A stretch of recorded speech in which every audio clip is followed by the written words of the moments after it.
Now, destruction of property, looting and injury describes the aftermath of the 2 days public service transport sector demos that were witnessed countrywide on Monday and Tuesday. Some regions witnessed a significant calmness, but with hiked fare. Tobias Chanji paints us a picture of the aftermath of the demonstrations. In Naivasha, Nakuru County, 2 people reportedly died, while scores of others are nursing bullet wounds. 9 trucks were reduced to ashes as 3 supermarkets were looted and set ablaze and businesses closed. Deserted roads with tens of armed police officers and transport paralysis was the order of the day as residents tried to come to terms with what was described as the darkest day for Naivasha town. Tuko na uchungu sana. Nikiwa mmoja wao, hata duka yangu iligongwa pale AIC. Haya, kuna Power Star, wamechoma Power Star, KTS wameimba, wamechoma maroli ya Kanini, lori 8 zimechomwa. Na hii hatutakubali tafadhali. Vijana, wacheni tuache kuharibu biashara ya watu.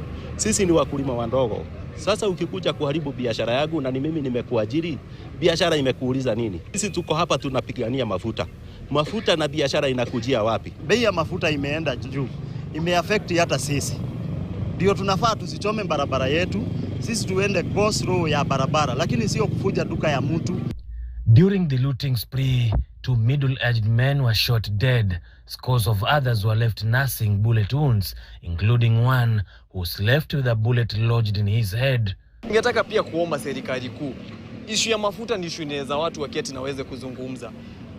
Until when tutaona hii country yetu ikichomeka, ili hali tuna viongozi ambao tuliweza kuwachagua. Naomba tuchunge mali ya wenyewe, tusiguze, sawa? Tusiguze mali ya wenyewe, sawa?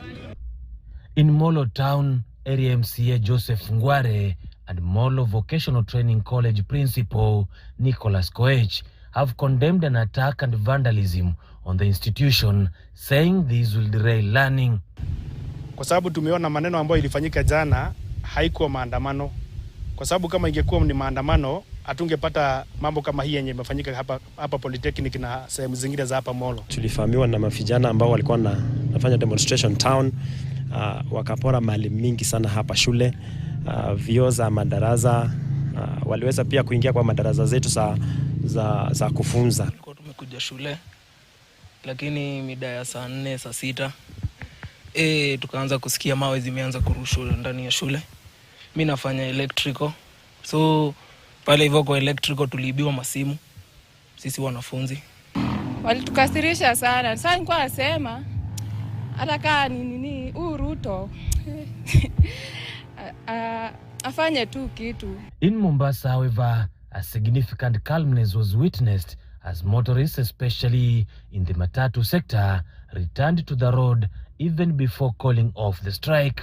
Kwa hakika kweli jana tuliteseka kidogo, ilikuwa kuna magari, na leo hii nimeamka asubuhi naona gari, isipokuwa fare kidogo imeongezeka. Tobias Chanji, KTN. Now, speaking earlier today, former Deputy President Rigathi Gachagua faulted President William Ruto's administration over the rising fuel prices and the economic hardships facing Kenyans. Speaking in London during a news briefing, Gachagua claimed the government had failed to provide a lasting solution to the fuel crisis that has triggered a nationwide transport paralysis.